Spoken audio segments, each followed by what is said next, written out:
Donc c'est la chape de ce bâtiment-là. Regardez bien cette photo, elle nous montre à quoi ressemblait cette base aéronavale. Nous sommes entre 1918 et 1919 et c'est ici, pointe de la fosse à Barbâtre, que plus de 400 marins américains de l'US Navy ont occupé le terrain face aux Allemands. Le grand danger à l'époque, c'était les sous-marins allemands. Et la principale raison de cette base, c'était protéger, accueillir, protéger les convois qui allaient débarquer les troupes et le matériel à Saint-Nazaire.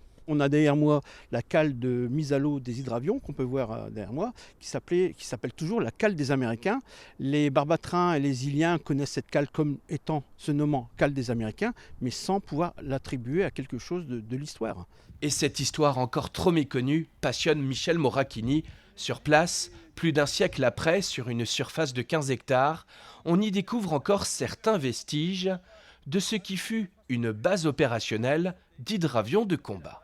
Cette cheminée qui est en pleine forêt domaniale, donc on se posait beaucoup de questions, à savoir que faisait une cheminée en pleine forêt.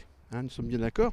Et grâce à nos recherches et à nos travaux, aujourd'hui, et tous les archives qu'on a, on peut dire qu'aujourd'hui, nous sommes dans le quartier des officiers et c'est la cheminée du commandant de la base, le commandant Wadley Capart. Donc c'était ses quartiers, c'était son baraquement. Elle a été épargnée vraisemblablement par les explosions, peut-être justement parce que c'était la cheminée du commandant que les Américains ne l'ont pas fait sauter, car lorsqu'ils ont quitté la base en 28 janvier 1919, ils ont fait tout sauter.